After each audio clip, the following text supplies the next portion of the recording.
De la lithosphère est fabriquée dans les zones de rift océanique.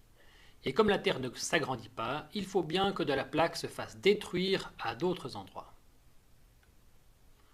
C'est dans les zones où les plaques se rencontrent qu'il y a destruction de la lithosphère, comme par exemple sur la côte ouest de l'Amérique du Sud ou vers les îles Aléoutiennes au nord du Pacifique. Lors de la rencontre des plaques, plusieurs cas de figure sont possibles. La première possibilité, illustrée ici, est la rencontre de deux plaques océaniques. Celle qui est la plus dense glisse sous l'autre. C'est ce qu'on appelle une subduction. La plaque qui descend dans la sténosphère va fondre en partie, produisant ainsi du magma. De grandes poches de magma plus légers vont remonter vers la surface et alimenter des volcans. Ces volcans vont former des groupes d'îles appelés arcs volcaniques. La plus grande partie de la plaque subductée va se ramollir sous l'effet de la chaleur et se mélanger à la sténosphère. L'endroit où la plaque commence à descendre implique un abaissement du fond des océans. Ces zones de grande profondeur sont appelées fosses océaniques ou fosses abyssales.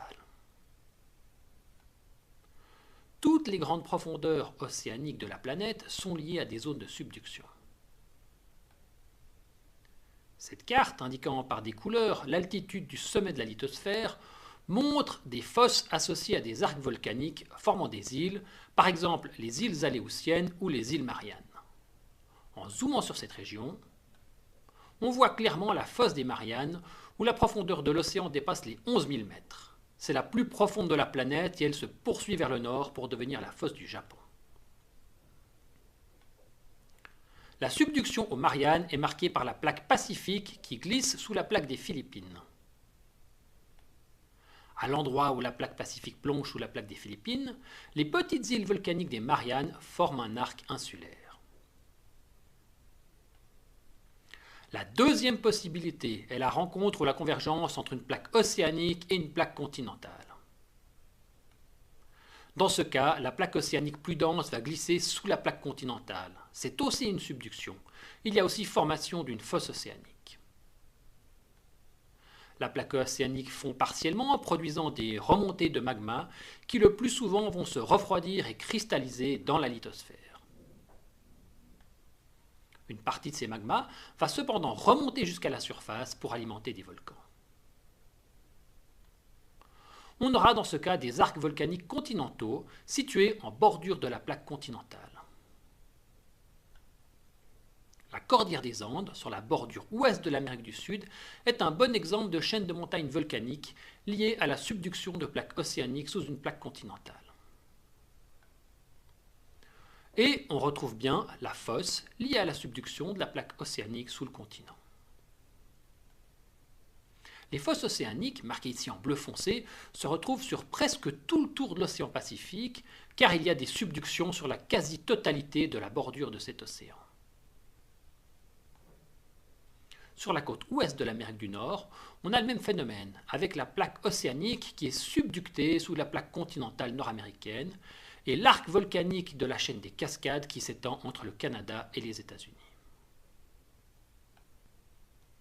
Un autre cas de rencontre entre une plaque océanique et une plaque continentale se produit lorsque la plaque continentale suit la plaque océanique subductée.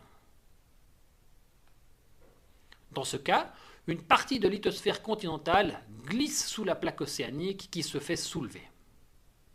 Ce phénomène, appelé obduction, se produit plus rarement. Le système se bloque car la lithosphère continentale légère ne peut pas descendre dans la sténosphère. Un dernier cas de rencontre de plaques se produit lorsque deux plaques continentales se rapprochent pour finalement entrer en collision. La plaque océanique a été entièrement subductée, mais la subduction va progressivement s'arrêter car les deux plaques continentales sont peu denses. Aucune de ces deux plaques ne descend dans la sténosphère. La lithosphère océanique peut se disloquer et finalement être assimilée par la sténosphère. Les deux continents sont entrés en collision. Les roches sont déformées et une chaîne de montagnes apparaît sur la suture entre les deux continents qui sont maintenant soudés pour n'en former plus qu'un seul. Cette situation correspond à ce qu'on peut observer en Himalaya, où la partie continentale de la plaque indienne est entrée en collision avec la plaque eurasiatique, formant ainsi cette énorme chaîne de montagnes.